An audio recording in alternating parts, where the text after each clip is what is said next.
예, 안녕하십니까. 저는 순천향대학교 부속 천안병원 신경과 양광익입니다. 오늘은 우리 강동성심병원 신경과 배효은 교수님하고 같이 진행을 하도록 하겠습니다. 안녕하십니까. 강동성심병원 신경과 배우입니다. 오늘은 나이가 들면 수면 장애도 늘어나나요에 대해서 한번 같이 이야기를 나눠보도록 하겠습니다. 나이 드신 분들 9,000명을 이제 설문조사를 이제 했더니 잠들려고 하는 게거나 또 유지하는 게 되게 어렵다라고 호소하신 분이 전체 한 43%, 상당히 제일 많더라고요. 네. 그 다음에 두 번째로 이제 그 밤에 잠 안 오고 깨어있는 그런 게 상당히 이제 괴롭다. 네. 30%.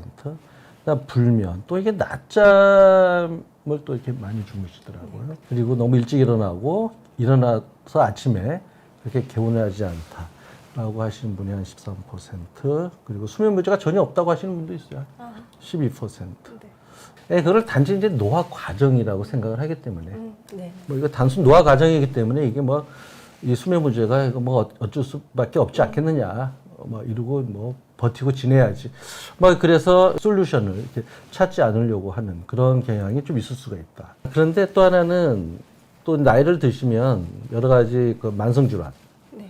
많은 질병, 그다음에 또 여러 가지 또 사회적인 문제, 그리고 또 여러 가지 질병이 이제 노출되다 보니까 다양한 약물들 같은 네. 것들도 많이 복용하게 되고, 또 집에 어르신들 계실 테니까 약물 이외에도 또 다양한 어떤 뭐 건강에 좋다고 하는 또 네. 여러 가지를 또 뭐 또 많이 챙겨 드시는 뭐 이런 것들이 어떤 결과적으로 어떤 수면에 유지하는 그런 능력을 좀 감소시키는, 그래서 그렇기 때문에 단지 노화 과정으로 여겨서는 안 될 것 같다는 거죠. 이게 슬립 레이턴시, 이거는 이제 뭐냐면 수면 잠복기라고 하는. 그러니까 불 끄고 이제 자야지 하고 이제 잠들까지 걸린 시간이죠. 네. 그것이 이제 점점 나이 들수록 이렇게 길어진다. 네. 그리고 이거는 뭐 wake after sleep onset, 그러니까 잠이 들고 나서 그 이후에 각성 시간도 나이를 드시면 이렇게 네, 늘어나고.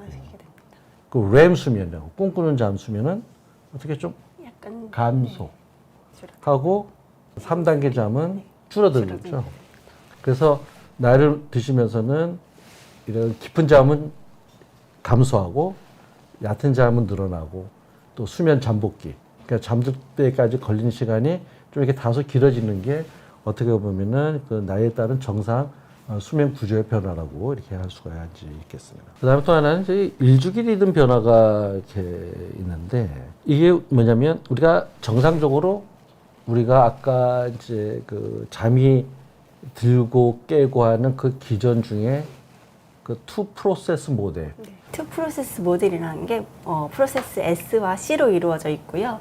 그 S는 잠을 안 자면 안 잘수록 그 시간이 길어지면 길어질수록 이제 수면 욕구가 점점 높아져서 그 이제 수면 압력이 증가해서 잠들게 되는 그런 프로세스를 말하는 거고요. 프로세스 C라고 하는 것은 저희 생체 리듬, 이제 일주기 리듬에 관련된 내용인데요. 쉽게 말해서 이제 생체 시계가 있어서 그 생체 시계에 의해서 우리가 가장 졸린 시간과 그리고 각성도가 높은 시간, 굉장히 이제 머리가 맑은 시간, 이런 게 정해지게 됩니다. 그 두 개가 합쳐져서 저희가 자고 깨는 그런 리듬을 조절을 하게 되는데요. 이 프로세스 C의 하여간 일주기 리듬이 또 노화에 따라서도 변화하게 됩니다. 네.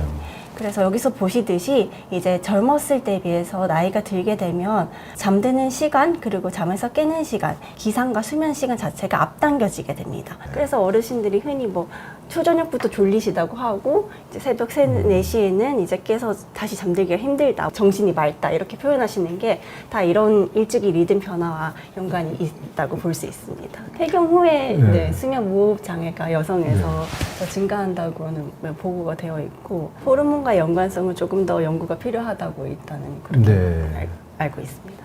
폐경 전하고 후하고가 거의 유병률 3배 차이 이상 나는.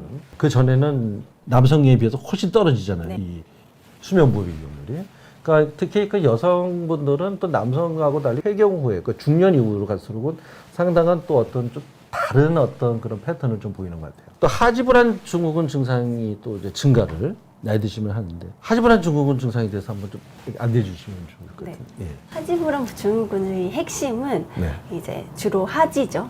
다리가 불편해서 움직이고 싶은 충동이 큰 거고요. 네. 움직이고 나서는 증상이 완화되고 가만히 있을 때는 악화되는 특징이 있습니다. 낮에도 있을 수는 있지만 특히 밤, 저녁 자기 전에 굉장히 증상이 많이 나타나고 악화가 되는 그런 특징적인 증후군입니다. 예. 전반적으로는 이렇게 좀 나이 드시면서 이런 하지불안 증후군. 그러니까 잘 때 다리가 막 아주 그냥 아주 뭔가 불편하고 하고 쑤시고, 이것도 네. 예, 이런 잠자리 누우면서 자려고 네. 하면 뭐 그런 얘들 증가한다는 거고요. 수면 중 주기사지 운동이라고 하는 것들도 이렇게 나이를 드시면서 이렇게 증가를 네. 하더라고요. 하지불안 증후군은 이제 많이 네, 얘기를 그래도 들으셨을 좀, 텐데 수면 중 주기사지 운동은 또 이렇게 용어가 익숙지 않아서 네, 맞습니다. 뭐냐면 이렇게 이제 잠자면서 이 다리거든요. 요거 오른쪽 다리고 이게 왼쪽 다리인데 네. 이게 막 이렇게 움직이는 거죠. 주기적으로 아주 이렇게. 요거 한 칸이 5초니까 지금 이분이 대략적으로 4, 5초마다 한 번씩 네. 이렇게 움직이는 예, 이런 건데. 이분은 이제 2년간 불면증으로 뭐 여기 신경 안정제라고 이렇게 하고 또 수면제 또 이렇게 복용을 또 해오셨어요. 아까 그 배원 선생님께서 말씀한 그 하지불안 증후군 증상 네. 그런 거는 없다고 없어. 그래요. 네, 네. 그러니까 우리가 이제 불면증 환자도 오시면은 잠 못 자는 특별한 뭐가 이유가 있나요? 있는지, 네. 환자분들이 스스로 이제 말씀을 하지 않는 경우들이 많죠. 네, 네. 그러니까 이제 우리는 이제 물어보는 거죠. 그런 것이 있습니까? 그제서야 예. 네. 없다. 이렇게 답변을 듣도록. 그리고 코골이 수면 무호흡 없다고 그래서. 어떻게 수면 다운 검사를 했더니 수면 무호흡이 1시간에 뭐 이거는 4번 정도가 정상범위고. 네. 그런데 문제는 뭐냐면 이 시간당 이 다리 움직임이 47번에서 8번 많이 움직이죠. 네, 네.